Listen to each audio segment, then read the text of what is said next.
So we're going to start. So, like I said, today is the first Sunday of Advent. So there's going to be 4 Sundays in Advent, and I will follow. I'm following some texts that some people have put together to help us think about Advent. So today, as you may have seen, the title is "Awake from Your Slumber," or "Awake." It is daytime. So we'll get there we will see that soon. But for me, the call of Advent is this. The reason I like to start my year, the way I think about my years, is that I start the year with this call of God being in charge, God being moving. God is doing stuff that maybe I don't see. Maybe throughout the year I'm missing it. I'm not seeing it all the time. I'm confused and called by other things. And that's what Advent for me is this bringing back this story, the big story of God in the world doing what he's doing. It helps me to take that moment to be reawakened. And we'll get there. But let's begin in Isaiah 2. So I'm just going to go ahead and read Isaiah 2, 1-5. The word which Isaiah the son of Amoz saw concerning Judah and Jerusalem. Now it will come about that in the last days the mountain of the house of the Lord will be established as a chief of the mountains, and will be raised above the hills, and all the nations will stream to it, and many peoples will come and say, "Come, let us go up to the mountain of the Lord, to the house of the God of Jacob, that he may teach us concerning his ways, and that we may walk in his paths. For the law will go forth from Zion, and the word of the Lord from Jerusalem, and he will judge between the nations, and he will render decisions for many peoples. And they will hammer their swords into plowshares, and their spears into pruning hooks. Nation will not lift up sword against nation, and never again will they learn war.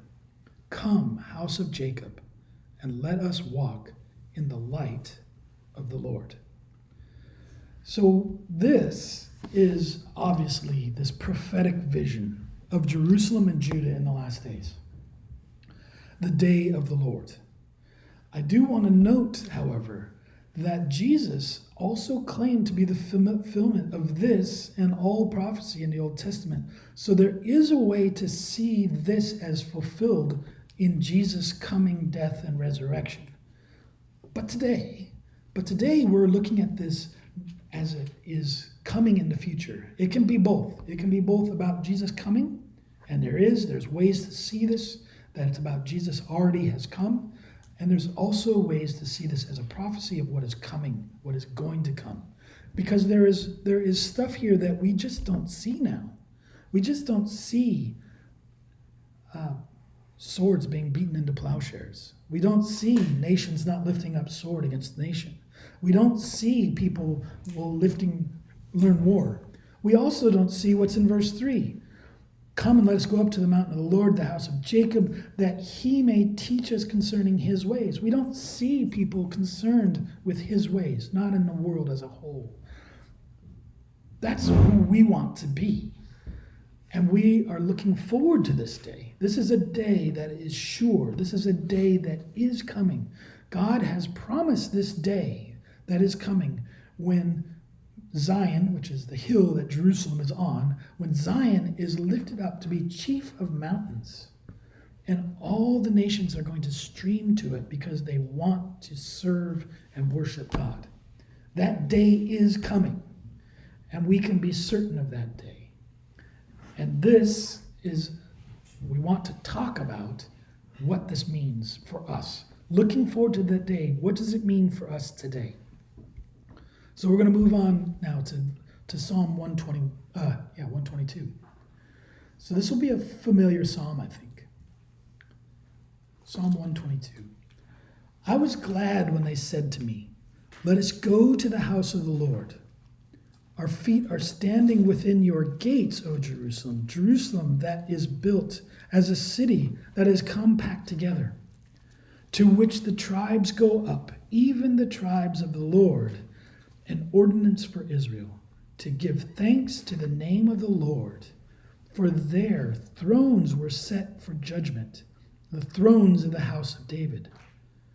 Pray for the peace of Jerusalem. May they prosper who love you. May peace be within your walls and prosperity within your palaces.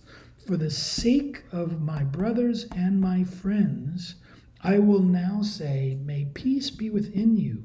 For the sake of the house of the Lord our God, I will seek your good. As I said, this is probably familiar. There's a lot of parts of this that are part of our songs. This is one of a group of songs that are called Songs of Ascent. So if you look at the top of your thing, it probably says Song of Ascent. What is a Song of Ascent? It's not Song of Ascent as in agreement. It's Song of Ascent as in going up the mountain. So we know that the Jewish people had many pilgrimages. They had Passover, Purim, the Tabernacles. There's a number of these things that happened every year, and they were called to travel to Jerusalem to participate in this, to go to where the temple is. And this is apparently a song that would be sung on the road as they were going. This is a traveling song. This is a song that they would sing as they ascended into Zion. And so what they're singing about is Zion, is Jerusalem.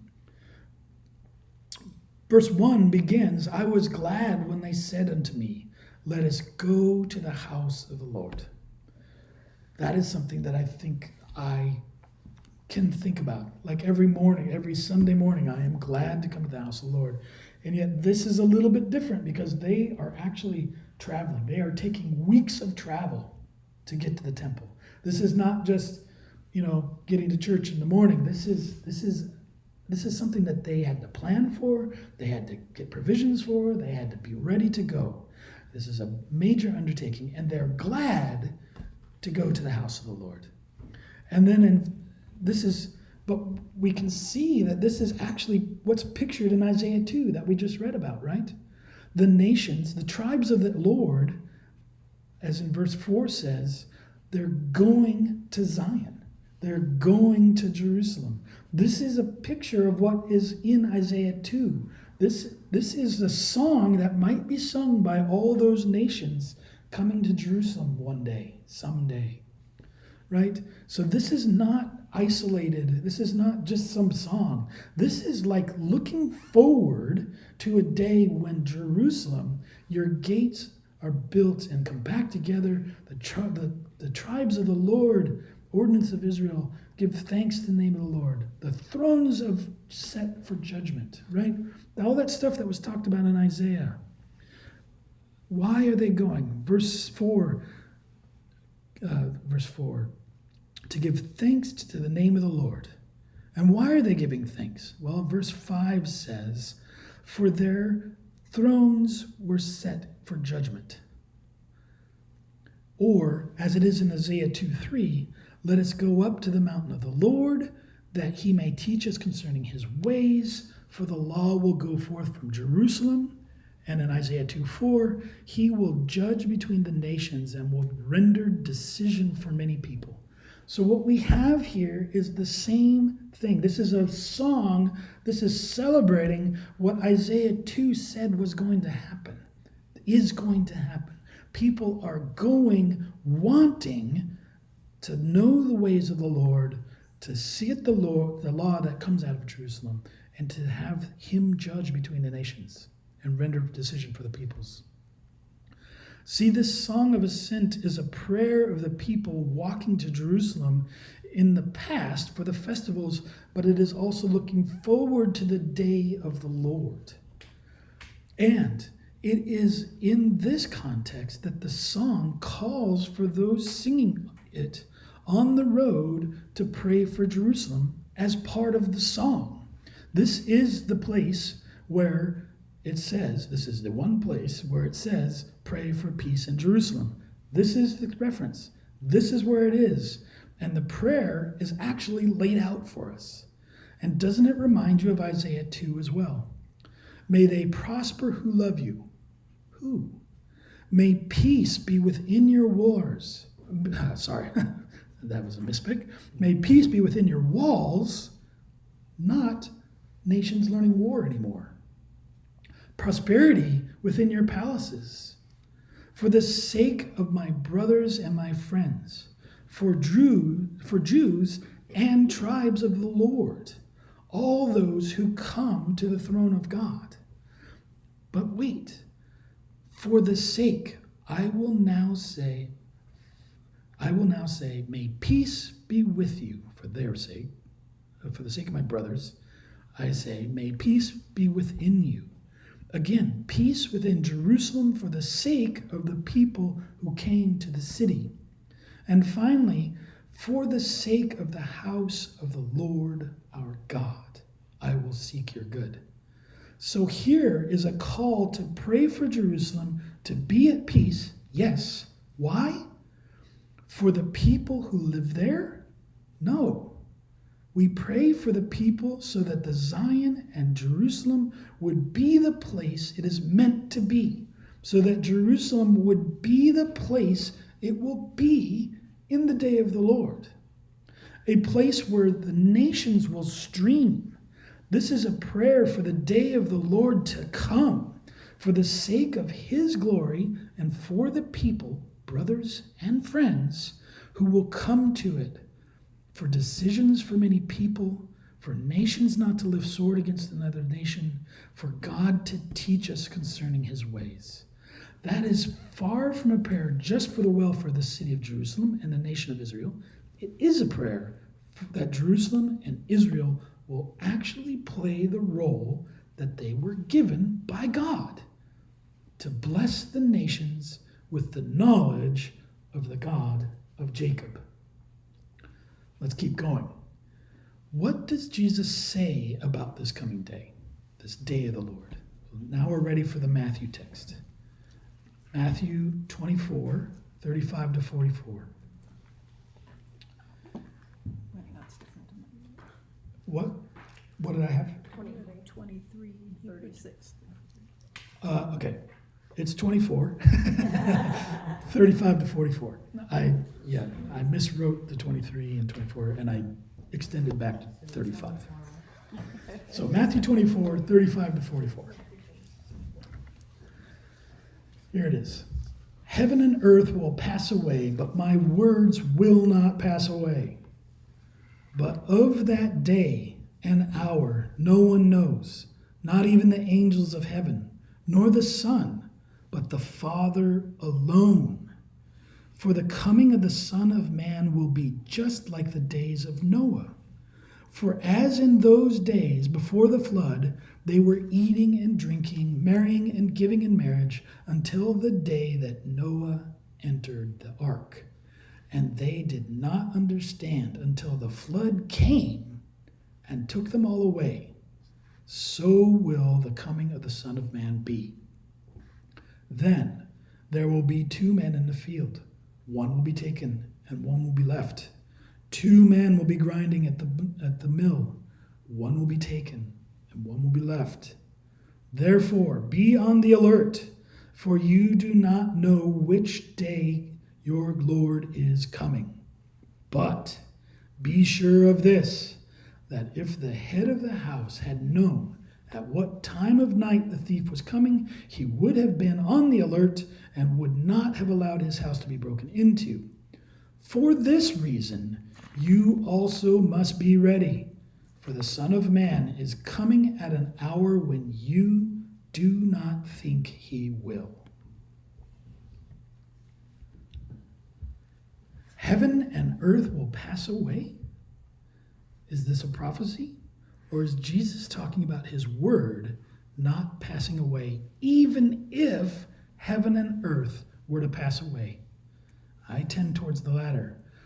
Jesus is saying, my words which I have given you are so good, so concrete, so permanent, that they do not depend on the universe around us. His words don't depend on anything else. They stand on their own. If everything around us came away, they would still be true. But I think it is a prophecy too, because 36 says, of that day and hour, no one knows. Not angels, not Jesus, only the Father alone. But look, we don't know the day or the hour, but we can be absolutely sure that the day is coming. What is this section about Noah and the flood saying? Verses 37 to 39. Jesus is saying that the coming, the advent of the Son of Man is sure, even though it is not evident, easily evident. In the time of Noah, judgment had already been handed down, but the carrying it out was paused, waiting for the ark to be built. But except for Noah and his family, the world was going about its business of eating and drinking and marrying, until the judgment was made known to everyone without any doubt, without any chance for those who were not expecting it. Jesus says that is what the coming of the Son of Man will be like. There will be a dividing of people. There are people now who are looking for that, like Noah. There are people now who are not looking for the day of the Lord to come. There is going to be a division between those who are looking and those who are not. And the excruciatingly painful thing is that when the day comes, it will be too late to look for it. It will already be there. It will be so sure, there is no doubt about it. Everyone will know, but it will be too late. That is painful. There's this dividing of people. Jesus then talks about what we, his disciples, us, should do. Therefore, be on the alert, for you do not know what day your Lord is coming. Verse 43 gives this illustration. He gives an illustration that we're familiar with, but I think we get it turned around. Jesus here in 43 is talking about the day of the Lord coming, the Son of Man. Okay, so what is 43 to 40? 43 is talking about this house. And there's the owner of the house, and there's a thief that's going to come and break into the house. And so Jesus is saying, if the owner of the house knew when the thief was coming, he would have been there ready to stop him. But remember that this is not actually the case. The actual case, this is an example. We know that that's what would happen. But we're not told to be like the owner of the house looking for the bad thing to happen. Jesus is taking about the coming of the day of the Lord, the coming of the Son of Man. That is a good thing we should be looking for. But the illustration, the expected event is bad. The owner is looking out for a thief, a bad thing. We often read this or think, okay, I'm going to be looking for all the bad things that are coming. But Jesus was telling us to look out for his coming. Like the owner, we know he is coming, so we should stay alert looking for him. What is he doing? What do we see him? How do we see him moving in the world right now? That is what we're called to look for. We're called to look for him because we know that he's coming. We want to be ready when he comes. We want to be like the homeowner looking for the person who's coming. Looking, in this case, in the case that we actually have, for Jesus coming. We want to look for Jesus. We don't want to see all the other stuff going on. That's what the other people in the days of Noah were doing. They were looking at the world around them, seeing all the stuff that was going on. They were seeing that. They were not seeing the judgment that was coming. We don't want to be like that. We want to be those like Noah who see him coming, are looking for him coming, are alert for him coming, are spending all of our extra energy looking for what God is doing, how God is moving in our world now, right now. It's coming. But our God is on the move. And in verse 44, that is the reason you must be ready, like the house owner, for the upcoming event. Not the evil all around us, but the good news of Jesus' day coming. So, how do we do that? What does that look like? It's time for our last text. Okay, I'll read it out this time because apparently I was wrong last time. Romans 13, 9 to 14.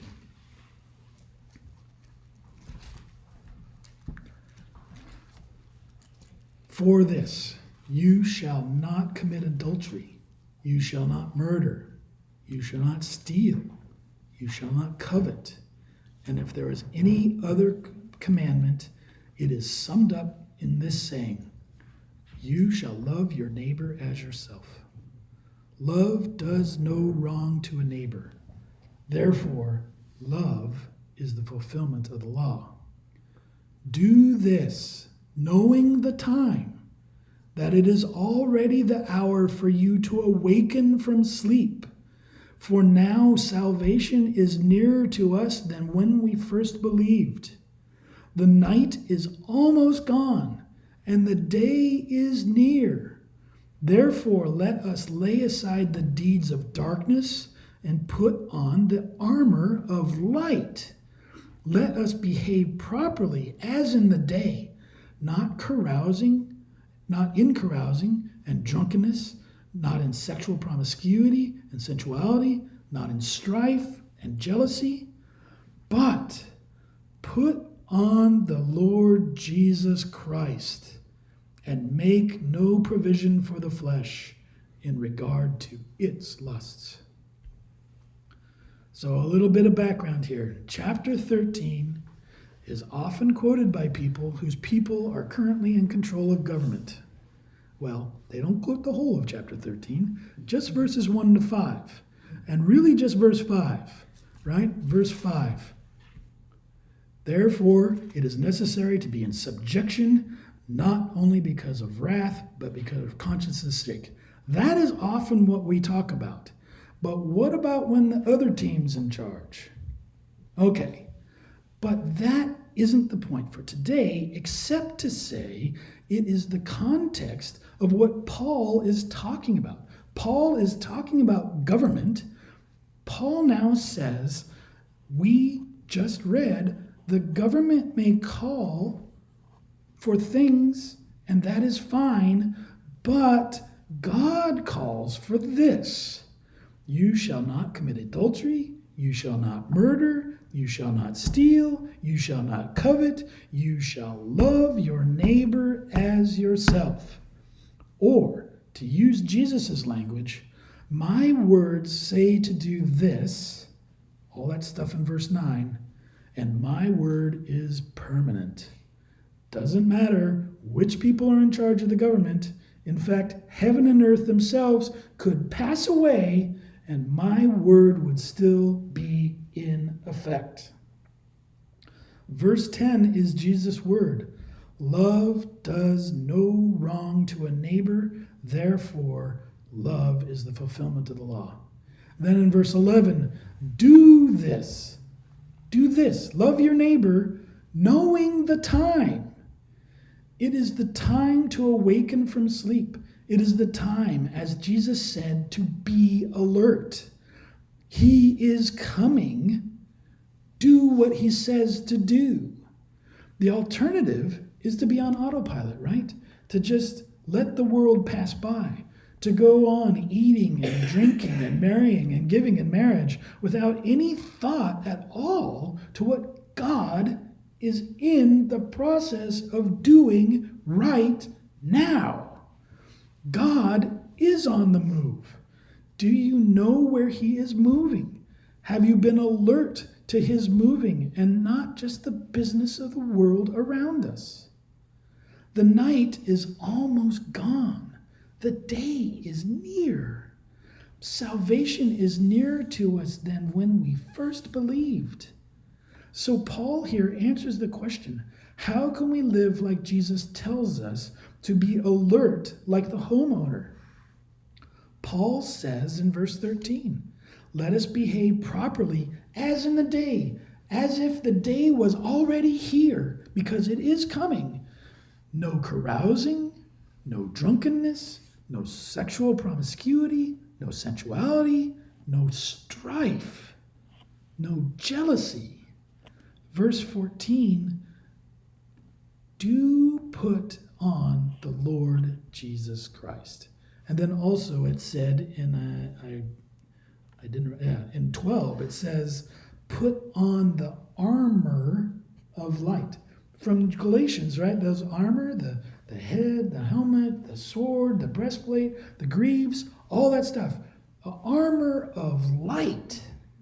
You're still in the dark. Put on the armor of light so that you can live as if it was daytime right now. Be those who look for what Jesus is doing and calling us to do. Be those who see what God is about and doing what he tells us to do. As the song says, they will know us by our love, right? Jesus is coming again soon. Be alert. Be awake. Be dressed in Jesus. Don't look for strife and jealousy. Don't look for strife and jealousy. Don't go about the business as usual. Look for God and move and join him in loving your neighbors. That's what's called for. That is what we have in front of us. All of this stuff, starting with Isaiah, going through Psalms, going through Matthew, going into here in Romans, it's a straight line. God is coming again. His world will be the world that is. His words never change. You don't have to worry about that world being a different world than we think it's going to be. If we look at what God says to do, we will know what is coming. And we want to look for him coming right now.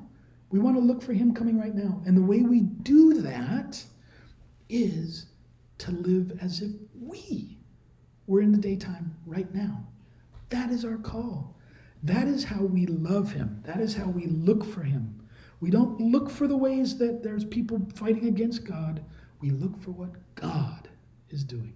And that will help us to be in his presence.